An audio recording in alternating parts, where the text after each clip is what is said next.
साल 2010 Asia cup में भारत का मुकाबला अपने चिर प्रतिद्वंदी पाकिस्तान से होना था। वैसे तो यह टूर्नामेंट का चौथा मैच था, लेकिन सबको इंतजार भी इसी मैच का था। आज भी हमेशा की तरह इस मैच पर पूरे देश की निगाहें टिकी हुई थी और दोनों टीमों के लिए यह मैच जीतना बेहद ही जरूरी था, क्योंकि आज की जीत फाइनल का टिकट पक्का करने वाली थी।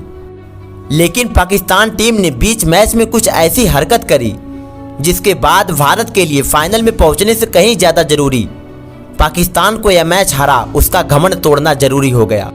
पाकिस्तान टीम ने टॉस जीता और पहले बल्लेबाजी करने का फैसला किया। पाकिस्तान की तरफ से सलमान भट्ट और इमरान फराद ने पाकिस्तान को धीमी लेकिन सदी हुई शुरुआत दिलाई। ये दोनों ही बल्लेबाज लगातार चौकों की झड़ी लगा रहे थे,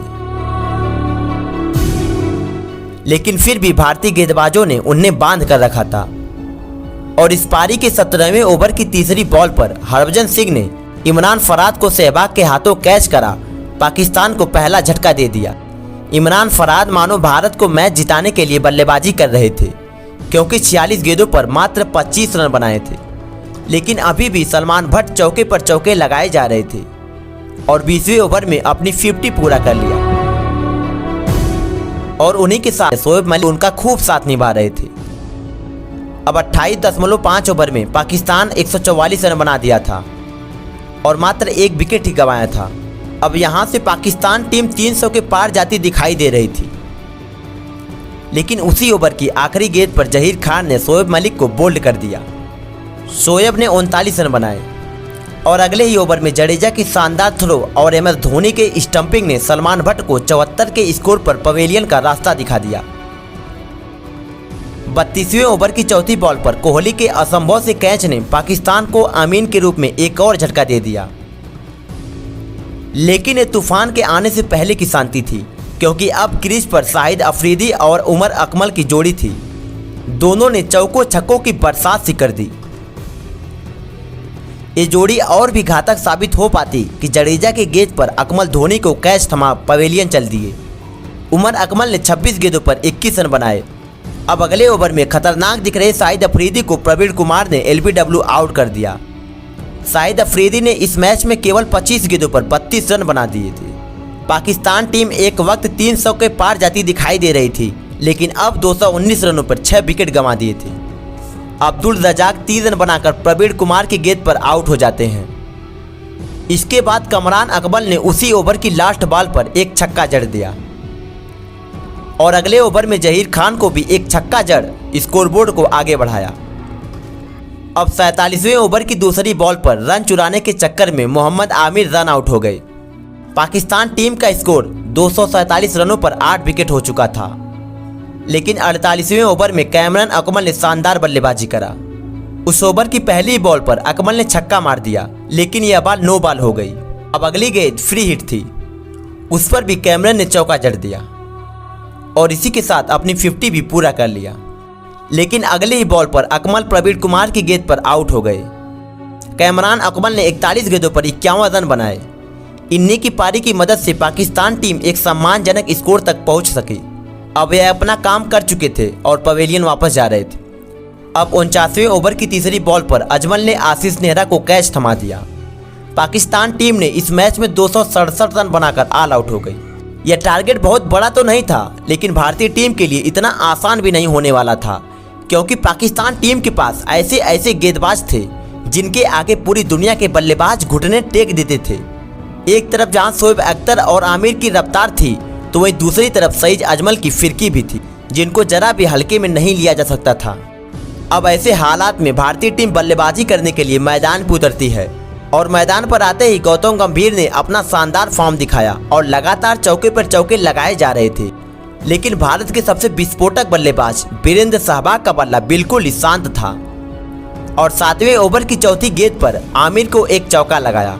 यह सहवाग के पारी का पहला चौका था और अगले ही ओवर में सहवाग आउट हो जाते हैं। वीरेंद्र सहवाग आउट हुए इस बात का दुख तो था ही, लेकिन उससे भी ज़्यादा दुख इस बात का था कि सहवाग ने केवल 10 रन बनाने के लिए 32 गेंदों का सामना किया।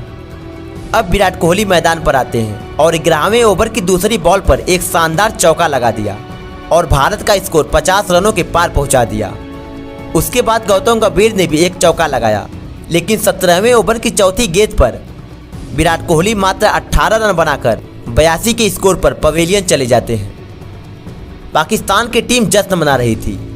अब MS धोनी मैदान पर आते हैं। उसी बीच गंभीर ने भी अपनी 50 पूरा कर लिया, लेकिन अभी भी भारत को इस मैच को जीतने के लिए 31 ओवरों में 175 रनों की जरूरत थी। गौतम गंभीर लगातार अच्छा खेल दिखा रहे थे, धोनी भी उनका खूब साथ निभा रहे थे। पाकिस्तान गेंदबाज पानी मांग रहे थे। भारत के लिए सब कुछ ठीक चल रहा था, लेकिन 34वें ओवर की आखिरी गेंद पर कुछ ऐसा हुआ जिसके बाद भारतीय खिलाड़ियों ने यह डिसाइड कर लिया कि इस मैच में कुछ भी हो जाए, किसी का खून ही क्यों ना बह जाए, हमारी टीम एशिया कप से बाहर ही क्यों ना हो जाए, लेकिन यह मैच हमें जीतना बेहद ही जरूरी है। क्योंकि सईद अजमल की गेंद गंभीर के बल्ले से कोसों दूर थी, लेकिन कमरान अकमल बीच पिच पर आकर चिल्ला रहे थे। ऐसा एक बार नहीं, अकमल कई बार करते, लेकिन उससे भी कहीं ज़्यादा शोएब अख्तर की यह हंसी उसके नापाक इरादे की गवाही दे रही थी। और गंभीर को थोड़ा ही समय मिला, कमरान को उनकी औकात बताने उनके पास चले गए। गंभीर उनके पास क्या गए, पाकिस्तान की पूरी टीम इकट्ठा हो गई। धोनी ने गंभीर को हटा दिया। धोनी कुछ बोले तो नहीं, लेकिन अगले ही ओवर में शोएब अख्तर की पहली गेंद पर MS धोनी ने जोरदार छक्का मार पाकिस्तान टीम को बता दिया कि हमें जवाब बखूबी देना आता है, लेकिन कैसे देना है यह हम डिसाइड करेंगे। उसी छक्के के साथ MS धोनी की 50 भी पूरी हो गई। उसके बाद गंभीर ने एक और चौका लगाया, लेकिन अगले ही ओवर में गंभीर अजमल की गेंद पर बोल्ड हो गए। एक बार फिर से उनका ये जश्न हर भारतीय फैंस का कलेजा चीर रहा था, हर भारतीय फैंस के जले पर नमक छिड़क रहा था। गौतम गंभीर ने इस मैच में 83 रनों की शानदार पारी खेली और गंभीर के इसी विकेट के साथ 98 रनों की पार्टनरशिप टूट जाती है। अब रोहित शर्मा मैदान पर आते हैं। रोहित शर्मा मैदान पर आते ही 2 चौके तो जरूर लगाया, लेकिन फिर अफरीदी की गेंद पर 22 रन बनाकर LPW आउट हो गए। और अभी भी भारत को इस मैच को जीतने के लिए 52 गेंदों पर 60 रनों की जरूरत थी। लेकिन अच्छी खबर यह थी कि MS धोनी मैदान पर ही थे। लेकिन उसके बाद वो हुआ जिसे देख करोड़ों लोगों की सांसें थम सी गई। धोनी एक खराब गेंद पर प्लेडान आउट हो गए। इसी विकेट के साथ पाकिस्तान टीम इस मैच को जीतने की खुशियां मना रही थी। धोनी 56 रन बनाकर पवेलियन वापस चल दिए। अब भारत को 30 गेंदों पर 49 रनों की जरूरत थी और रवींद्र जडेजा अजमल की गेंद पर बोल्ड हो जाते हैं। उस वक्त जडेजा एक अच्छे बल्लेबाज नहीं हुआ करते थे, यानी कि अब मैच जिताने की जिम्मेदारी सिर्फ सुरेश रैना के कंधों पर थी। लेकिन उसके बाद सुरेश रैना ने एक शानदार चौका जड़ दिया, फिर अगली ही गेंद पर एक छक्का लगा दिया और इन्हीं 2 बाउंड्री के साथ करोड़ों लोगों की उम्मीदों को एक बार फिर से सुरेश रैना ने जिंदा कर दिया। अब 23 गेंदों पर 36 रनों की जरूरत थी। उसके बाद हरभजन सिंह ने एक शानदार छक्का जड़ दिया और मैच को पूरी तरह से भारत की तरफ मोड़ दिया। अब एक वक्त पर भारत को इस मैच में 14 गेंदों पर 21 रनों की जरूरत थी और सुरेश रैना ने एक चौका लगा दिया। फिर शोएब अख्तर को एक शानदार छक्का भी लगा दिया।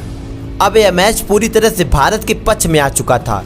लेकिन फिर शोएब अख्तर का एक ओवर आता है जिसमें उनकी एक गेंद भज्जी मिस कर जाते हैं। उसके बाद शोएब अख्तर ने भज्जी से कुछ कहा जो भज्जी को बिल्कुल भी पसंद नहीं आया। दोनों के बीच काफ़ी समय तक नोकझोंक होती रही। अंपायर ने भी अख्तर को अपनी हद में रहने की सलाह दे दिया। अब भारत को 6 गेंदों पर केवल 7 रनों की जरूरत थी, लेकिन सुरेश रैना स्ट्राइक पर नहीं थे। आखिरी ओवर की दूसरी बॉल पर सुरेश रैना स्ट्राइक पर आने के चक्कर में रन आउट हो जाते हैं। अब भारत को 4 गेंदों पर 6 रनों की जरूरत थी। सुरेश रैना जिन्होंने शानदार बल्लेबाजी करी वो अब पवेलियन जा चुके थे। पाकिस्तान टीम जश्न मना रही थी। उनके अंदर एक बार फिर से जोश आ चुका था इस मैच को जीतने का और इसी खुशी में भज्जी से एक बार फिर से शोएब अख्तर भिड़ जाते हैं। बस यहीं पर पाकिस्तान यह मैच हार जाता है क्योंकि भज्जी का गुस्सा निकलने वाला था और वो गुस्सा भज्जी अख्तर पर नहीं निकाल इस मैच पर निकाल देते हैं। क्योंकि जब इस मैच में 2 गेंदों पर 3 रनों की जरूरत थी, हरभजन सिंह स्ट्राइक पर थे। आमिर की गेंद को भज्जी ने इतना लंबा छक्का मारा जितना आमिर ने सोची भी नहीं होगी और इस प्रकार भारतीय टीम ने हरभजन सिंह ने पाकिस्तान को उनकी औकात बता दी। और इसी यादगार पल के साथ आज की वीडियो में बस इतना ही। वीडियो पसंद आई हो तो वीडियो को लाइक शेयर जरूर कीजिएगा और अभी तक चैनल को सब्सक्राइब नहीं करा है तो चैनल को सब्सक्राइब जरूर कीजिएगा।